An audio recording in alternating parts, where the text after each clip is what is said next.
এখন দেখবেন প্রশাসনের কিছু লোকেরা, আমি রাস্তাঘাটে মাঝে মাঝে দেখি, পুলিশ মাথায় হেলমেট নাই,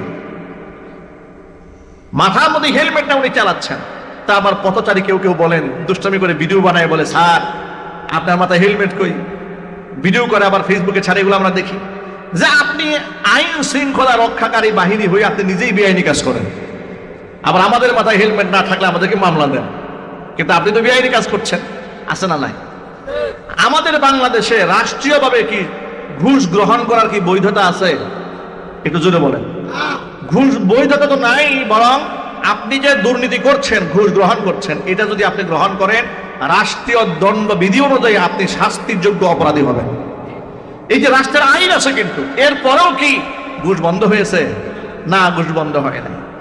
রাষ্ট্রের আইন বলে দিয়েছে, সংবিধান বলে দিয়েছে, আপনি বিচারকের চেয়ারে বসে মানুষের প্রতি বেইনসাফ করতে পারবেন না, জুলুম করতে পারবেন না। আইন সকলের জন্য সমান। কিন্তু এটা আইন থাকার পরেও কি বাংলাদেশে ইনসাফ কায়েম হয়ে গেছে? এটা হচ্ছে এক্সাম্পল মাত্র বোঝাবার জন্য যে রাষ্ট্র ক্ষমতায় ইমানদার গেলেই দেশে দিন কায়েম হয়ে যাবে, বিষয়টা কিন্তু তা নয়।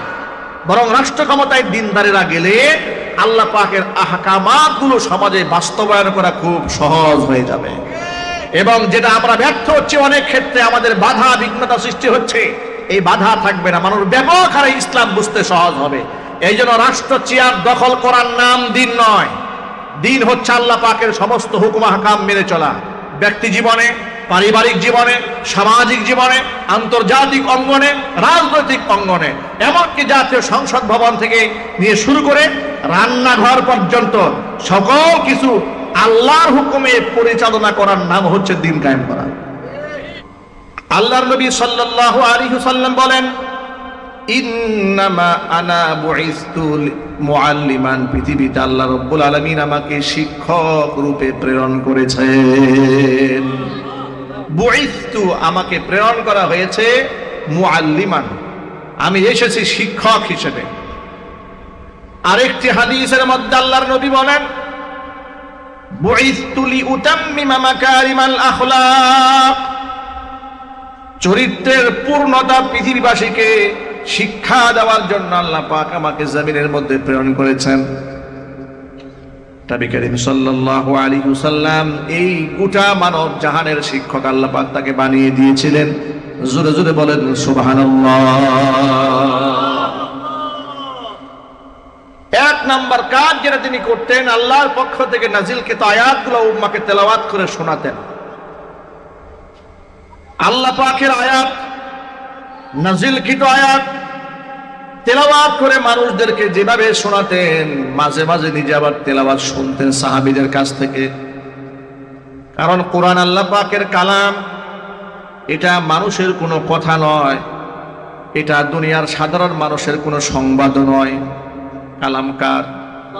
আরো জোরে বলেন। মক্কার কুফফার কুরাইশরা বলতো এটা তো মানুষের বানানো কথা।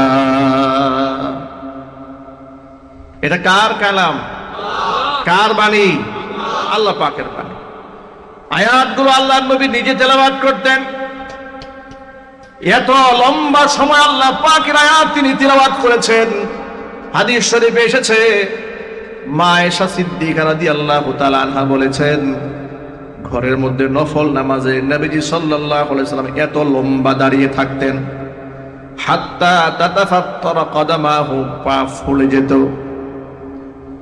মাঝে মাঝে এমন সেজদায় পড়ে যেতেন, এত লম্বা সেজদা আল্লাহর নবী দিয়েছেন। মা আয়েশা বলেছেন, আমার ভিতরে শঙ্কা হতো, আমি ভয় পেতাম, মনে মনে ভাবতাম তিনি বেঁচে আছেন নাকি মরে গেছেন। এত লম্বা সেজদা নামাজে দিতেন। মা আয়েশা রাদিয়াল্লাহু তাআলা আনহা বলেন, আমি ভয় পেয়ে যেতাম, ভাবতাম তিনি কি বেঁচে আছেন না মরে গেছেন। এটাকে যাচাই বাছাই করার জন্য আমি পায়ের মধ্যে চিমটি কাটতাম। যদি দেখতাম পা নড়াচড়া করে, তখন বুঝতাম রাসূল বেঁচে আছেন। তাহলে একটু আন্দাজ করেন, একটা মানুষ কত লম্বা সেজদা দিলে তার স্ত্রী মনে করে উনি বেঁচে আছেন না মরে গেছেন। এটা কি 5 মিনিটের সেজদা? 10 মিনিট? এত লম্বা সেজদা। মা আয়েশা বলেছেন, সে নামাজের সৌন্দর্যতা সম্পর্কে আমাকে জিজ্ঞেস করতে যেও না, কেমন সুন্দর নামাজ ছিল সেটা। এগুলো হচ্ছে ইসলামের মৌলিকত্ব, যে বান্দা তার রবের সাথে ইবাদতে, দাসত্বে এতটা আনুগত্যশীল হবে, এত বিনয় অবরত চিত্তে আধ্যাত্মিক ভাবে রবের হুকুম সে পালন করবে,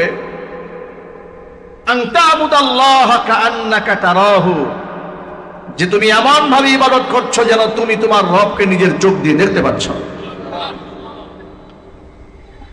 فَإِن لَّمْ تَكُن تَرَاهُ فَإِنَّهُ يَرَاكَ। ইবাদতে যদি এতটা মজা না আসে যে আমি ইবাদত করছি আমার রবকে আমি নিজের চোখে দেখতে পাচ্ছি, এরকম ধ্যান যদি নিজের মধ্যে নাও আসে, অন্ততপক্ষে এই ধ্যানটা তুমি নিজের মনের মধ্যে করে নিবা, আমি আমার রব আল্লাহকে দেখতে না পেলেও আমার রব আমার আল্লাহ আমাকে দেখতে পাচ্ছে। এরকম একটা ধ্যান মগ্নতার সাথে রবের ইবাদত করতে হবে। আমরা এই পৃথিবীতে এসেছি আল্লাহর গোলামি করার জন্য। কার গোলামি করার জন্য? কোরআন মাজিদ আল্লাহ তাআলা সূরা জারিয়াতে আমাদের সৃষ্টির উদ্দেশ্য বলে দিয়েছেন। আল্লাহ পাকের ভাষা, আল্লাহ পাক বলেন, ওয়ামা খালাকাতুল জিন্না ওয়াল ইনসা ইল্লা লিয়াবুদুন। জিন আর মানুষকে কেবলমাত্র আমি আল্লাহর দাসত্বের জন্য সৃষ্টি করেছি। আল্লাহ রাব্বুল আলামিন অন্যত্র বলেছেন, ওয়ামা উমিরু ইল্লা লিয়াবুদুল্লাহা মুখলিসিনা লাহুদ্দীন হুনাফা ওয়া ইউকিমুনাস সালাতা ওয়া ইউতুনাজ যাকাত ওয়া যালিকা দীনুল কাইয়্যিমা। আল্লাহ রাব্বুল আলামিন বলছেন, মানুষদেরকে কেবলমাত্র শুধুমাত্র হুকুম করা হয়েছে তারা আমি আল্লাহর দাসত্ব করবে, আমি আল্লাহর গোলামি করবে। সুবহানাল্লাহ বলেন। হুনাফা, এটা করবে ইখলাসের সাথে, একনিষ্ঠতার সাথে। এরপরে ওয়ায়ুকিমুনাস সালাত, তারা নামাজ কায়েম করবে। সুবহানাল্লাহ বলেন। এই নির্দেশটা বান্দাকে প্রদান করা হয়েছে। তাহলে আমরা কার গোলাম জোরে বলেন তো? আল্লাহর গোলাম। এই গোলামি এই পৃথিবীতে হবে একনিষ্ঠতার সাথে। এটা আমাদের মৌলিক কাজ। এগুলো আমাদের কি কাজ? আমাদের মৌলিক কাজ হচ্ছে আল্লাহর দাসত্ব করা, আল্লাহর গোলামি করাটাই হচ্ছে আমার আসল কাজ। এখন আল্লাহ পাক দাসত্বের জন্য যে কয়েকটা মৌলিক কাজ আমাদের দিয়েছেন, হাদিস শরীফের মধ্যে নবীজি সাল্লাল্লাহু আলাইহি ওয়াসাল্লাম তা ভাগ করে স্পষ্টভাবে বর্ণনা করে দিয়েছেন। নবীজি বলেছেন, বুনিয়াল ইসলামু আলা খামসিন। ইসলাম 5টা জিনিসের উপর দাঁড়িয়ে আছে। কয়টা? এক হচ্ছে শাহাদাতি আল্লাহ ইলাহা ইল্লাল্লাহ ওয়া আন্না মুহাম্মাদার রাসূলুল্লাহ ওয়া ইকামিস সালাহ ওয়া ইতাইজ যাকাত ওয়া হাজ্জিল বাইতি ওয়া সাওমি রমাদান আও কামা ক্বালা আলাইহিস সালাতু ওয়াস সালাম। 5টা মৌলিক কাজ। এটা হচ্ছে ইসলামের মূল স্তম্ভ। এক হচ্ছে এই কথার সাক্ষ্য প্রদান করবেন আল্লাহ ছাড়া কোনো মাবুদ নাই, মুহাম্মদ সাল্লাল্লাহু আলাইহি ওয়াসাল্লাম তার প্রেরিত রাসূল। এই স্বীকারোক্তি মুখ থেকেও দিতে হবে, অন্তরের মধ্যেও রাখতে হবে। ঈমান কাকে বলে? ঈমান হচ্ছে তাসদীক বিল জিনান, আমাল বিল আরকান, ইকরার বিল লিসান। তাসদীক বিল জিনান, অন্তর দিয়ে বিশ্বাস করা, ইকরার বিল লিসান, জবানে তা স্বীকার করা, আমাল বিল আরকান, অঙ্গ প্রত্যঙ্গের মাধ্যমে সেগুলো আমলে বাস্তবায়ন করা। এটা কি বলা হয়? ঈমান। এটা কি বলা হয় যদি বলেন তো? ঈমান। ঈমান এরকম বলে হবে না যে মনে মনে আছে, না, শুধু মনে মনে থাকলে হবে না তো। ঈমান মনেও থাকতে হবে, ঈমান মুখেও থাকতে হবে, ঈমান আমলেও থাকতে হবে। কথা ঠিক নেবে? ঠিক জোরে বলেন। এই কথাটা কেন বললাম একটু শোনেন। অনেক লোকেরা দেখবেন মানে কাজ করে ঈমান বিধ্বংসী কাজ। প্রশ্ন করলে বলবে যে ভাই কাজ আমি যাই করি না কেন আমার ঈমান ঠিক আছে। আপনি কেমন আমার মনের খবর জানেন না, কেমন মনের মধ্যে কি আছে? এই কথা বলে কিনা জোরে বলেন। এই কথা বলে না যে আমার মনের মধ্যে কি আছে সেটা আমি না জানি। আরে ভাই, আপনার মনের কি খবর আছে সেটা দিয়ে তো আপনার বিচার পৃথিবীর কোথাও হবে না। পৃথিবীতে কি মনের বিচার হয়? কারণ মনের খবর একমাত্র কে জানেন? আপনার শুধু মন দিয়ে হবে না, আপনার মুখের কথারও বিচার হবে, এরপর আপনার আমল দিয়ে আপনার মর্যাদাকে নির্ণয় করা হবে। শুধুমাত্র মনে আছে এ কথা বললে হবে না। ওই যে কিছু লোকেরা পূজা মণ্ডপে গেল, তাদেরকে বলা হলো আপনি পূজার সামনে কেন গেলেন, আপনি শিরিক করলেন। বলে আরে মিয়া, আমি কি শিরিকের নিয়তে গেছে নাকি? আমার মনের মধ্যে তাওহীদ আছে। শুধু মনে তাওহীদ হলে হবে না, জবানে তাওহীদ থাকতে হবে, আমলের মধ্যেও তাওহীদ থাকতে হবে। ঠিক কিনা বলেন? মৌলিক কথায় ফিরে আসি, যেটা বলতে চেয়েছিলাম, ইসলামের মূল স্তম্ভ কয়টি? এক হচ্ছে আপনি স্বীকার করে নিলেন আল্লাহ ছাড়া কোনো মাবুদ নাই, মুহাম্মদ সাল্লাল্লাহু আলাইহি ওয়াসাল্লাম তার প্রেরিত রাসূল বিশ্বাস করলেন। দ্বিতীয় নাম্বার হচ্ছে ঈমান আনার পরে সবচেয়ে বড় গুরু দায়িত্ব হচ্ছে ওয়া ইকামিস সালাত, নামাজ কায়েম করা। নামাজ কি করা? কায়েম করা। 3 নাম্বার ওয়া ইতাইজ যাকাত, যাকাত আদায় করা।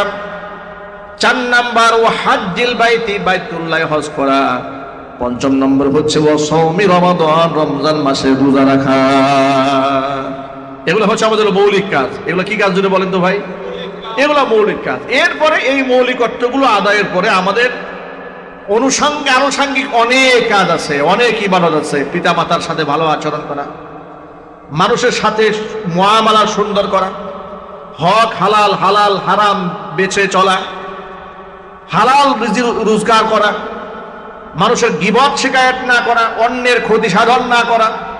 এগুলো হচ্ছে আনুষঙ্গিক কাজ। কিন্তু মৌলিক আমার কাজ হচ্ছে আমি এই বিধিবিধি এসেছি, আমি আল্লাহর একাত্মবাদ ঘোষণা দেওয়ার পরে, মুহাম্মদ সাল্লাল্লাহু আলাইহি ওয়াসাল্লামের রিসালাতকে বিশ্বাস করার পরে আমাকে নামাজ কায়েম করতে হবে। কথা ঠিক না? ঠিক। 3 নাম্বার যাকাত দিতে হবে সম্পদশালী হলে। হজ করার সামর্থ্য থাকলে আমাকে বাইতুল্লাহ হজ করতে হবে। রমজান মাসে আমাকে রোজা রাখতে হবে। এখানে আপনাদেরকে ছোট্ট একটা একেবারেই মোটা দাগের একটা কথা শিখাই দেয় আপনাদেরকে। সমাজের মধ্যে একটা কথা প্রচলিত আছে, রাজনীতির মাঠে অনেকেই বলেন যে আমরা সমাজে আল্লাহর দিন কায়েম করব, দিন কায়েম করব।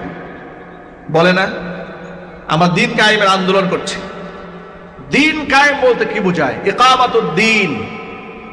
দিন শব্দের অর্থ কি? ধর্ম, জীবন ব্যবস্থা, পদ্ধতি, রীতিনীতি। ওই দিন, ওই জীবন বিধান, ওই রীতিনীতি যেটা আল্লাহর পক্ষ থেকে পূর্ণাঙ্গ হয়েছে, আল্লাহর পক্ষ থেকে স্থিরকৃত হয়েছে, আল্লাহর পক্ষ থেকে মনোনীত যে জীবন ব্যবস্থা, সেই জীবন ব্যবস্থার নাম কি? ইসলাম। সেই জীবন ব্যবস্থার নাম কি? ইসলাম। সেই ইসলামটাকে আপনি কায়েম করবেন সমাজে, এটাকে বলা হয় দিন। দিন একটা ব্যাপক অর্থবোধক শব্দ। একটা দিন, ইন্না দীনা ইনদাল্লাহিল ইসলাম, আল্লাহর পক্ষ থেকে এমন একটা দিন ইসলাম আমাদেরকে আল্লাহ দান করেছেন, যার মধ্যে আমার গোটা জীবন ব্যবস্থা আল্লাহর মধ্যে ঢুকিয়ে দিয়েছেন। দিন কমপ্লিট, পূর্ণাঙ্গ।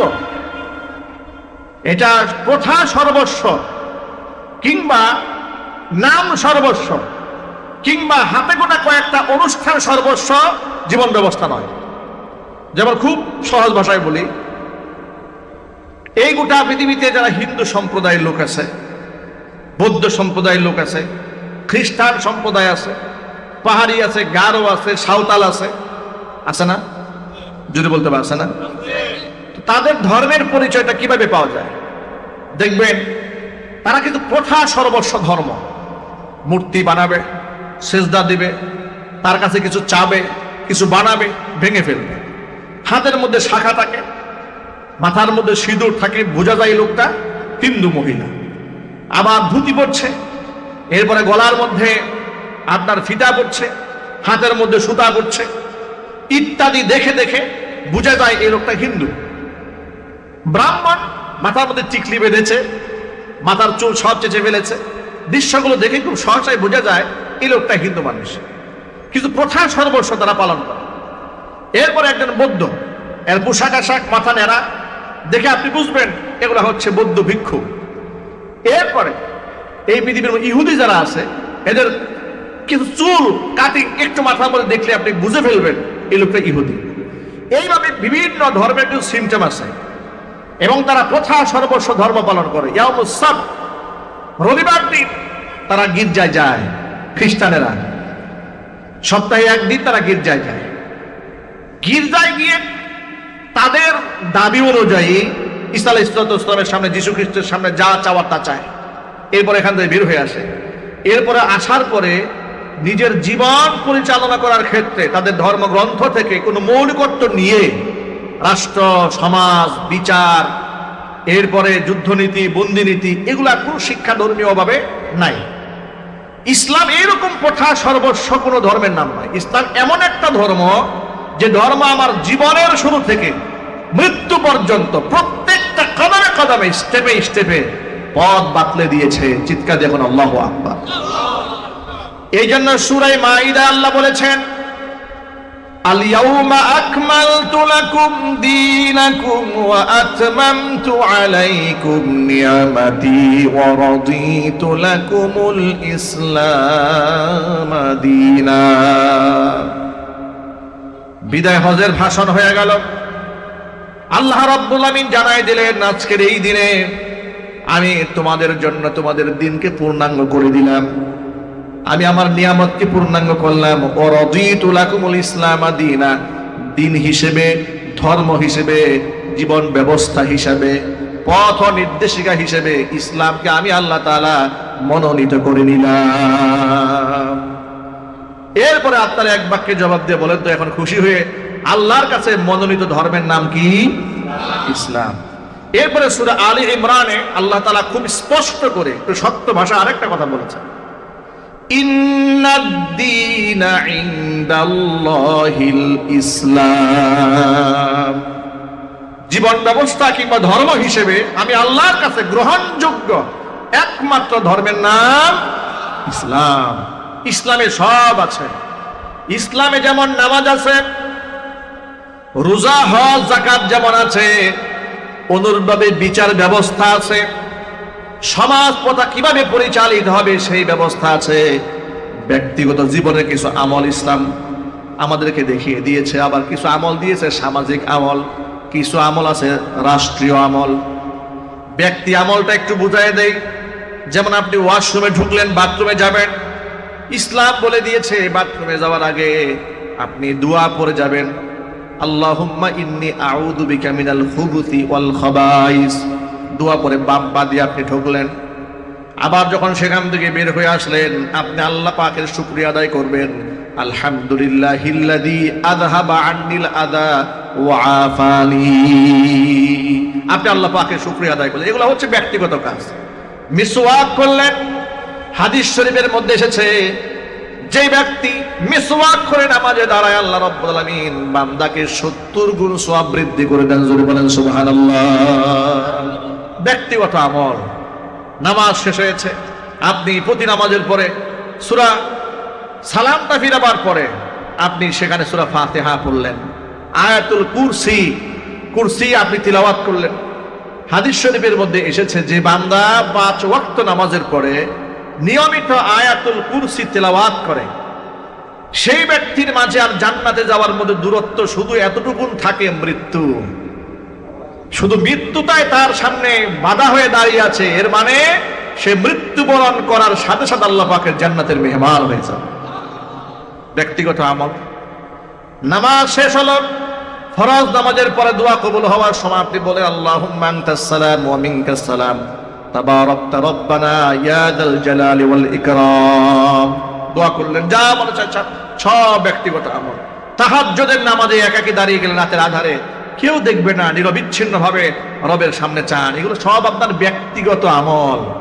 আর এই আমলগুলো বেশি ফোকাস করার কোনো প্রয়োজন নাই। আল্লাহর ওলিরা নিজের আমলকে রেখে দিয়েছেন গোপন ভাবে। কারণ আমরা যা করি প্রাপ্তি কার কাছ থেকে? জোরে বলুন না ভাই, কার কাছ থেকে? আপনি যে রাতের বেলা আরামের ঘুমটা বাদ দিলেন, এটা কি গৌরবের সাথে মানুষকে বলে বেড়ানোর জিনিস?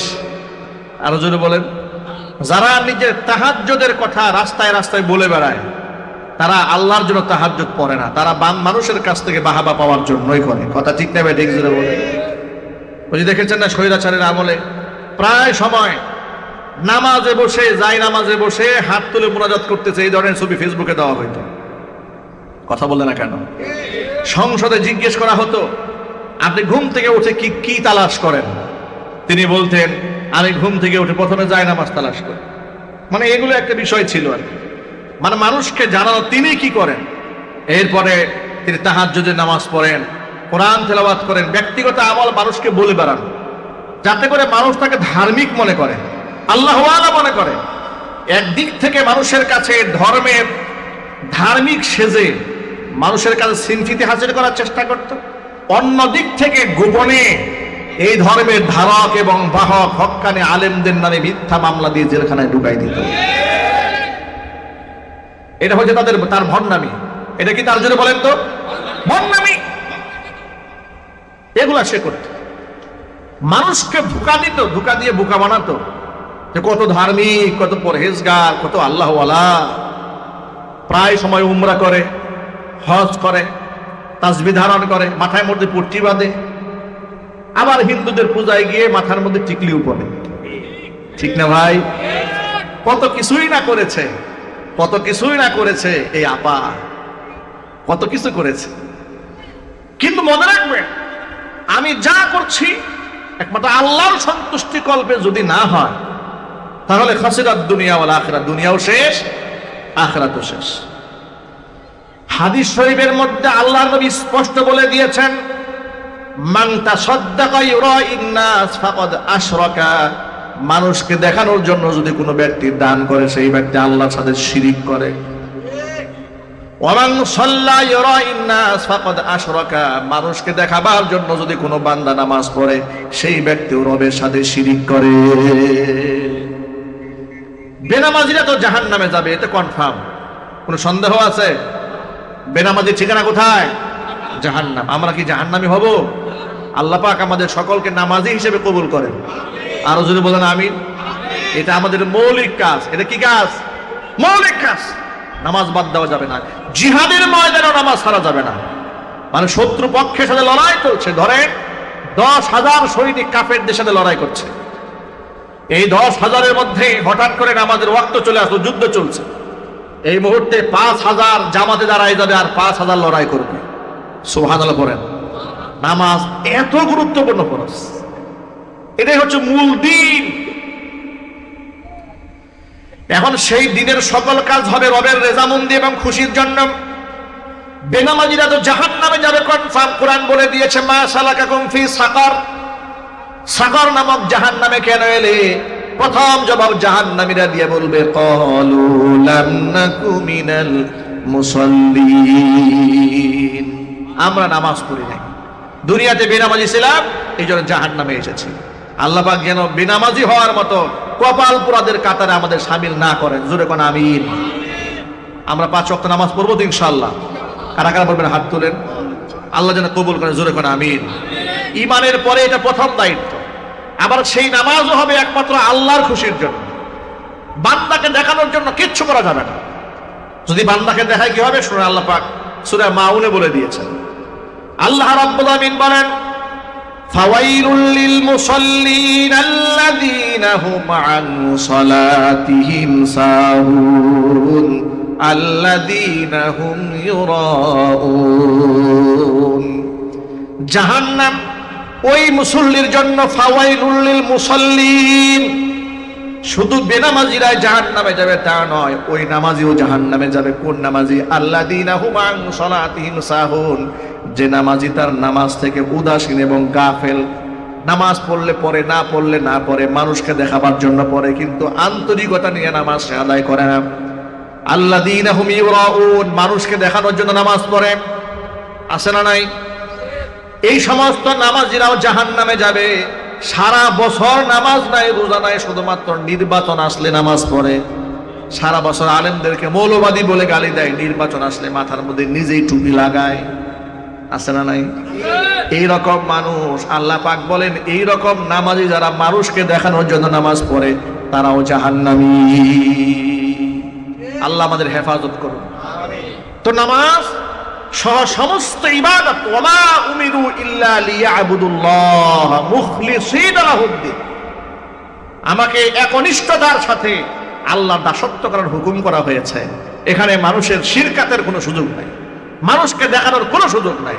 এই যে আপনি যে বিভিন্ন মাহফিলে লোকেরা দান করে, দেখবেন 10,000 টাকা হুজুর বলছে মারহাবা, লোকেরাও বলছে মারহাবা, এখন উনি মনে মনে ভাবতেছে উনি 10,000 দিয়েছে, হুজুর যে মারহাবাটা বলেছে, আমি যদি 20,000 দিই আমার মারহাবাটা আরো বড় হবে, এলাকার লোকেরা আমাকে বিরাট বড় দানবীর মনে ভাববে, সবাই আমাকে দানশীল বলবে। এই নিয়তে যদি দান করে তার দানটাও শেষ, দানটাও কি হয়ে যাবে?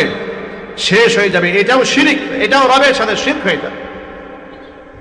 ভাইরা আমার যে কথা বলতে চেয়েছিলাম, ইসলাম কোন প্রথা সর্বস্ব ধর্ম না, যে কিছু আনুষ্ঠানিকতা এরকম না, এটা জীবনের সকল ক্ষেত্রে ইসলাম।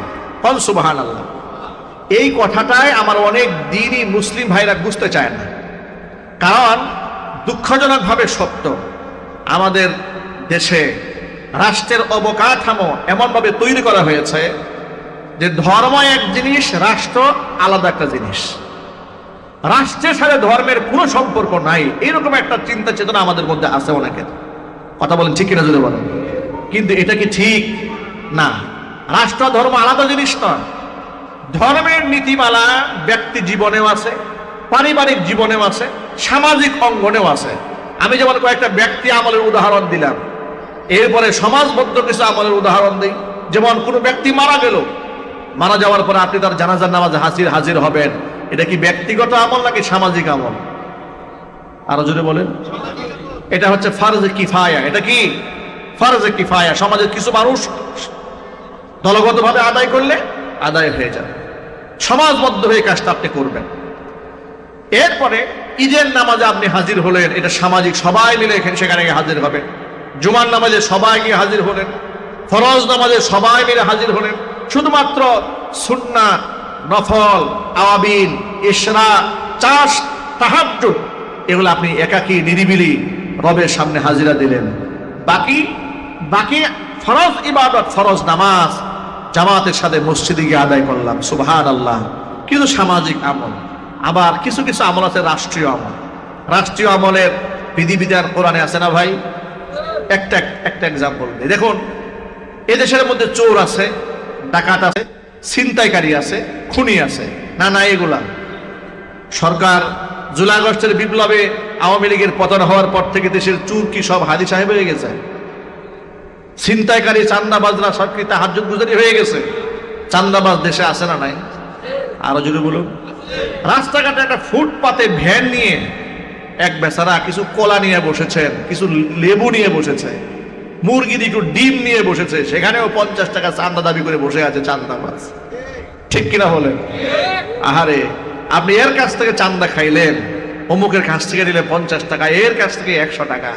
আপনি দাবি করলেন যে এটা আমার রাস্তা, এখানে যারা বসবে সব আমাকে টাকা দিতে হবে। কেন ভাই, এই রাস্তা কি আপনার বাবার টাকায় হয়েছে নাকি? কথা ঠিক করে জোরে বলেন। এই যে আধিপত্য আপনি বিস্তার করলেন, যেখানে সব দোকানদারকে আমাকে টাকা দিতে হবে, কেন? হু আর ইউ? আপনি কে? আপনি তো এই রাস্তার মালিক নন, সমস্ত মানুষ এখানকার মালিক। আপনি জবরদস্তি করে, পেশি শক্তি ব্যবহার করে, অস্ত্রবাজি করে, গুন্ডামি করে, মাস্তানি করে মানুষের কাছে চান্দা খেয়েছেন। শুকরের মাংস খাওয়া যেমন হারাম, মানুষের কাছ থেকে চান্দাবাজি করে খাওয়া ঠিক তেমন হারাম।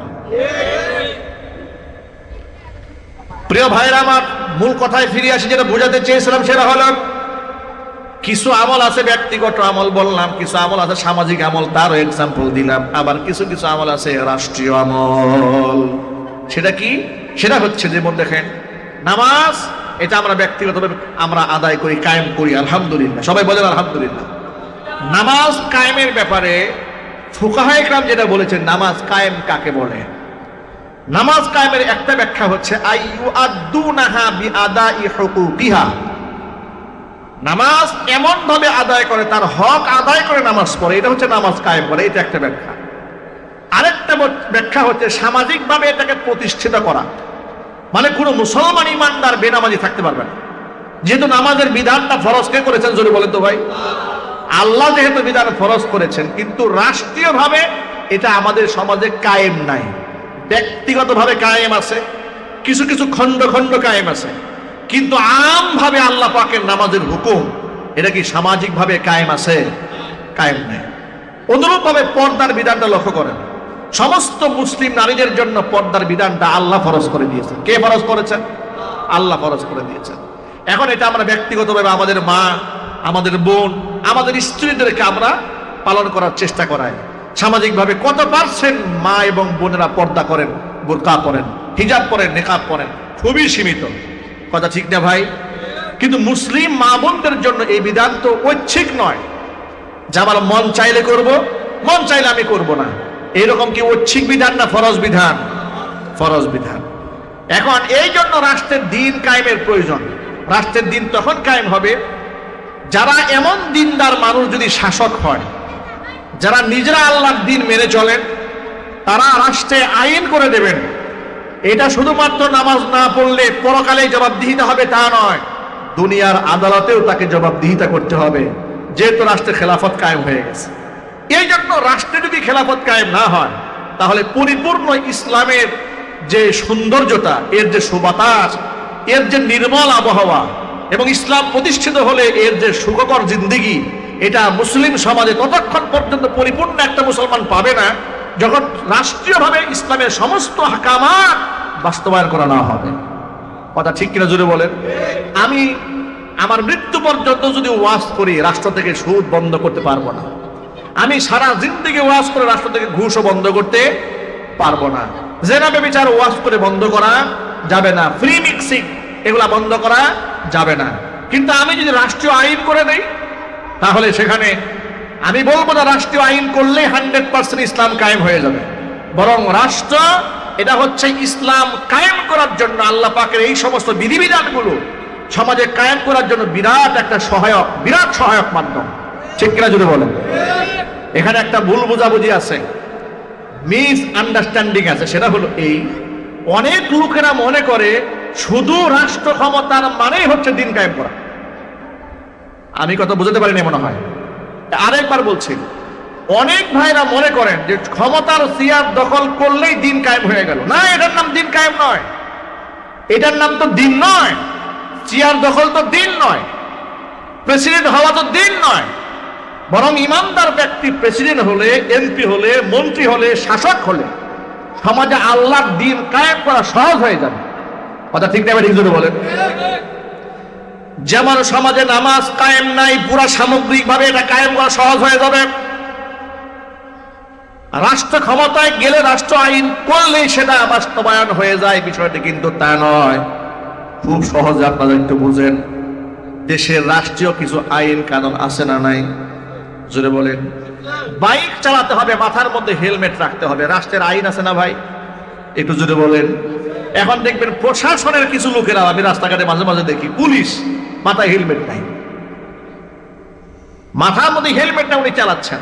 তা আমার পথচারী কেউ কেউ বলেন, দুষ্টামি করে ভিডিও বানায়, বলে স্যার আপনার মাথায় হেলমেট কই, ভিডিও করে আবার ফেসবুকে ছাড়ে। এগুলো আমরা দেখি যে আপনি আইন শৃঙ্খলা রক্ষাকারী বাহিনী হয়ে আপনি নিজেই বেআইনি কাজ করেন, আবার আমাদের মাথায় হেলমেট না থাকলে আমাদেরকে মামলা দেন। কিন্তু আপনি তো বেআইনি কাজ করছেন, আছে না নাই? আমাদের বাংলাদেশে রাষ্ট্রীয়ভাবে কি ঘুষ গ্রহণ করার কি বৈধতা আছে? একটু জোরে বলেন। ঘুষ বৈধতা তো নাই, বরং আপনি যে দুর্নীতি করছেন, ঘুষ গ্রহণ করছেন, এটা যদি আপনি গ্রহণ করেন, রাষ্ট্রীয় দণ্ডবিধি অনুযায়ী আপনি শাস্তির যোগ্য অপরাধী হবেন। এই যে রাষ্ট্রের আইন আছে, কিন্তু এরপরেও কি ঘুষ বন্ধ হয়েছে? না, ঘুষ বন্ধ হয় না। রাষ্ট্রের আইন বলে দিয়েছে, সংবিধান বলে দিয়েছে, আপনি বিচারকের চেয়ারে বসে মানুষের প্রতি বেইনসাফ করতে পারবেন না, জুলুম করতে পারবেন না। আইন সকলের জন্য সমান। কিন্তু এটা আইন থাকার পরেও কি বাংলাদেশে ইনসাফ কায়েম হয়ে গেছে? এটা হচ্ছে এক্সাম্পল মাত্র বোঝাবার জন্য যে রাষ্ট্র ক্ষমতায় ইমানদার গেলেই দেশের দিন কায়েম হয়ে যাবে, বিষয়টা কিন্তু তা নয়। বরং রাষ্ট্র ক্ষমতায় দিনদারেরা গেলে আল্লাহ পাকের আহকামাতগুলো সমাজে বাস্তবায়ন করা খুব সহজ হয়ে যাবে। এবং যেটা আমরা ব্যর্থ হচ্ছে, অনেক ক্ষেত্রে আমাদের বাধা বিঘ্নতা সৃষ্টি হচ্ছে, এই বাধা থাকবে না, মানুষ ব্যাপক হারে ইসলাম বুঝতে সহজ হবে। এই জন্য রাষ্ট্র চেয়ার দখল করার নাম দিন নয়। দিন হচ্ছে আল্লাহ পাকের সমস্ত হুকুম আহকাম মেনে চলা।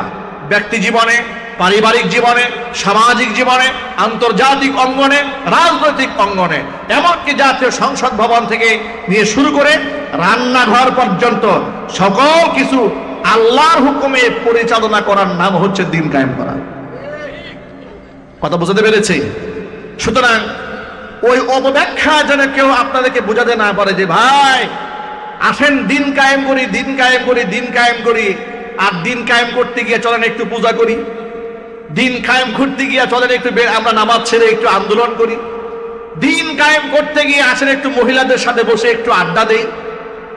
কয়েকদিন আগে বাংলাদেশের ইসলামিক দলের এক বড় নেতা, তাকে সাংবাদিক প্রশ্ন করেছে যে আচ্ছা আপনারা যদি ক্ষমতায় যান তাহলে কি সিনেমা, নাটক, গান বাজনা বন্ধ করে দেবেন? তিনি যদি প্রকৃত ইসলামিক নেতা হতেন তাহলে তিনি কি বলতেন? তিনি বলতেন যে কোরআন এবং সুন্নাহ যেগুলাকে জায়েজ করেছে আমরা সেগুলো রাখবো, যেগুলো নাজায়েজ করেছে আমরা সেগুলো নিষিদ্ধ করে দেব। কথা ঠিক কিনা যদি বলেন? তিনি বললেন না না না, আমরা এগুলো বন্ধ করবো না। আবার জিজ্ঞেস করা হলো আরেকজন নেতাকে, আপনারা ক্ষমতায় গেলে মেয়েদেরকে বুরকা পরতে বাধ্য করবেন? তিনি বললেন না না, আমরা বুরকা পরতে বাধ্য করব না, এটা ঐচ্ছিক ব্যাপার, যার খুশি পরবে, যার খুশি পরবে না। আমি অবাক হয়ে গেলাম, আপনি ধর্মীয় নেতা, আপনি বলে দিন কায়েম করবেন, এই আপনার দিনের বুঝ? পর্দার বিধান তো ঐচ্ছিক নয়, পর্দার বিধান তো আল্লাহ ফরজ করেছেন, আপনি ঐচ্ছিক করেন কেন? ওই সবার কাছ থেকে ভোট পাওয়ার আশায়, গদি দখল করার আশায়? তাহলে এই বক্তব্য প্রমাণ করে যিনি এই জবাব দিয়েছেন যে আমরা ক্ষমতায় গেলে নারীদেরকে বুরকা বাধ্য করব না, ঐচ্ছিক রাখবো, তিনি ধান্দাবাজ। কথা ঠিক কিনা জেনে বলেন? ধান্দাবাজ। আপনি যদি খেলাফত চান, আল্লাহ দিন চান, আপনি স্টেট বলবেন আমার আল্লাহ যা হালাল করেছেন রাষ্ট্রীয়ভাবে হালাল ঘোষণা করা হবে, আমার আল্লাহ যা হারাম করেছেন রাষ্ট্রীয়ভাবে তা হারাম ঘোষণা করা হবে।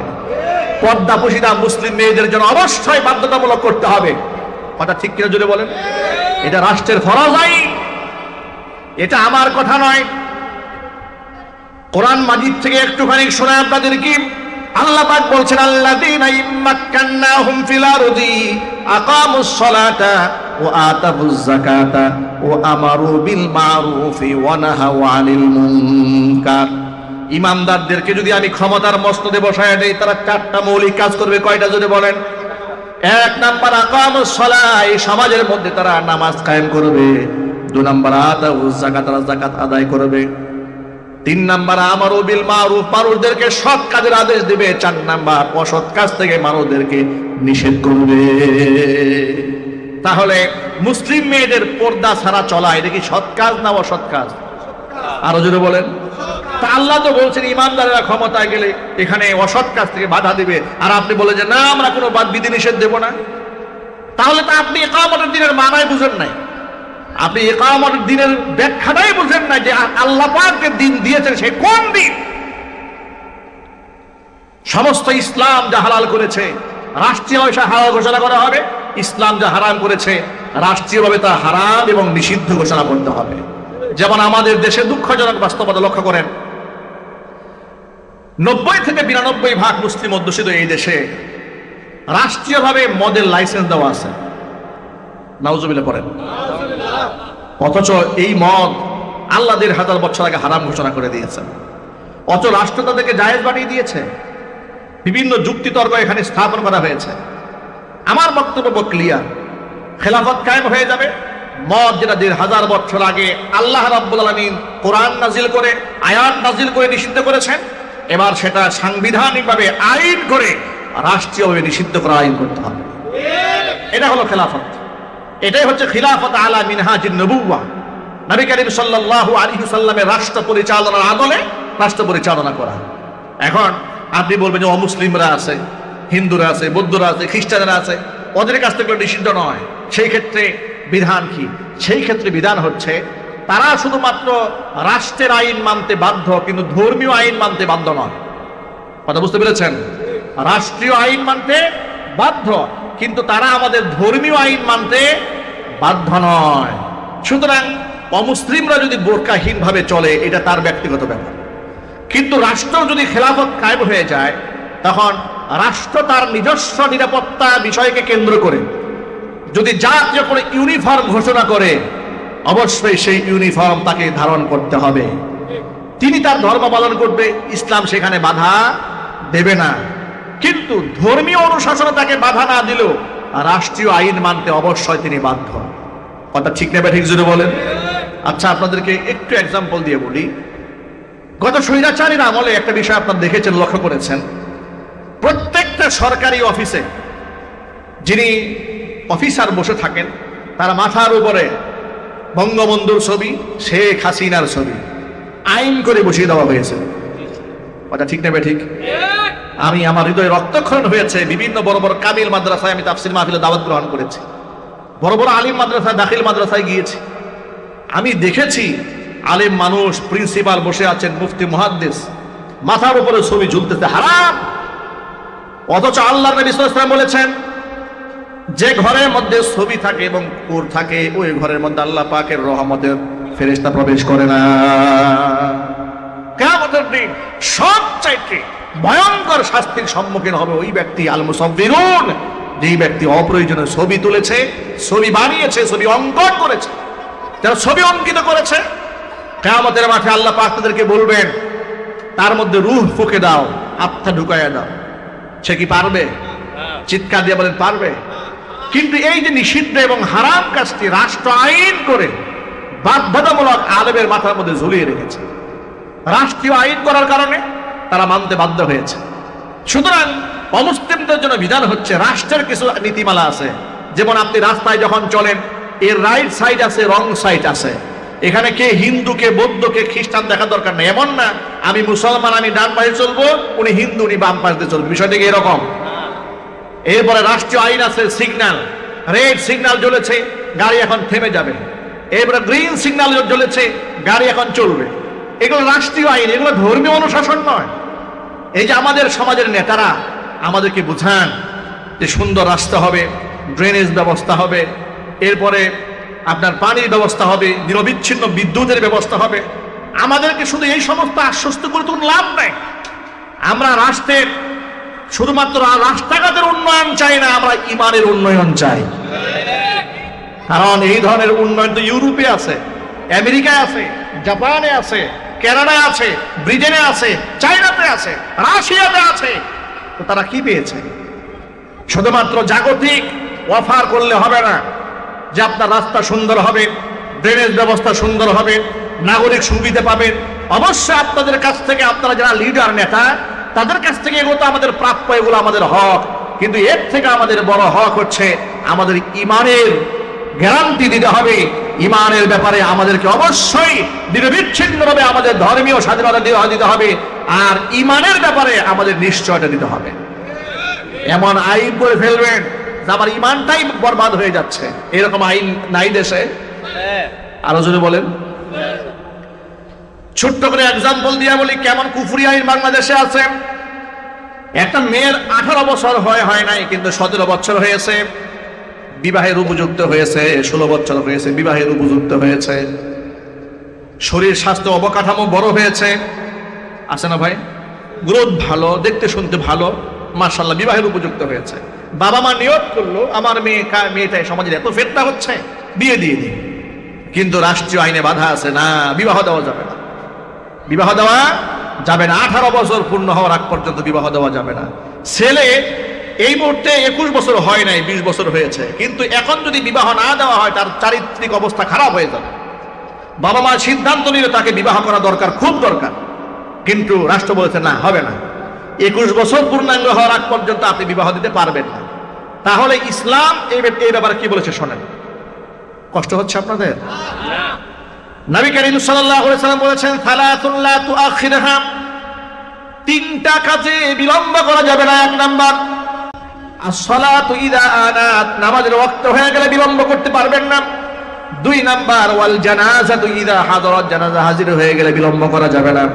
3 নাম্বার ওয়াল আইয়িমু ইদা ওয়াজাদতা লাহা কুফুয়ান, বিবাহিত ছেলে মেয়ে, বিবাহের উপযুক্ত ছেলে মেয়ের জন্য উপযুক্ত পাত্র পাত্রী যদি পাওয়া যায়, সেখানে বিলম্ব করা যাবে না, নিষেধ। আপনি আইন ঢুকাই দিয়েছেন যে না, 18 বছর আগে কোনোভাবেই আপনি বিবাহ দিতে পারবেন না, বিবাহ করাতে পারবেন না। এগুলো হচ্ছে আল্লাহ এবং রসুলের সিদ্ধান্তের বাহিরের কুফরি আইন, এগুলো পরিবর্তন করতে হবে। ঠিক কেউ জোরে বলেন। ফ্রি মিক্সিং, ছেলে মেয়ে একসাথে বসে পড়াশোনা করছে, একসাথে বসে পার্কে আড্ডা দিচ্ছে, সিনেমায় গিয়ে আড্ডা দিচ্ছে, রাজনৈতিক মাঠে গিয়ে আড্ডা দিচ্ছে, হারাম, নিষিদ্ধ করতে হবে। ঠিক কিনা? এর দ্বারা নারীর সতীত্বের গ্যারান্টি হচ্ছে না, বরং আমাদের মা বোনেরা নিরাপত্তাহীনতায় ভুগছে, চরিত্র নিয়ে, নিরাপত্তা নিয়ে চলতে পারছে না, সমাজের মধ্যে ধর্ষক সৃষ্টি হচ্ছে, খুনি সৃষ্টি হচ্ছে, সমাজের মধ্যে ত্রাস এগুলা সৃষ্টি হচ্ছে এই সমস্ত অনৈসলামিক কর্মকাণ্ডের কারণে। খেলাফত প্রতিষ্ঠিত হয়ে গেলে এই যে ইসলামের সুন্দর সুন্দর বিধিবিধানগুলো আছে সেগুলো বাস্তবায়ন করা সহজ হয়ে যাবে।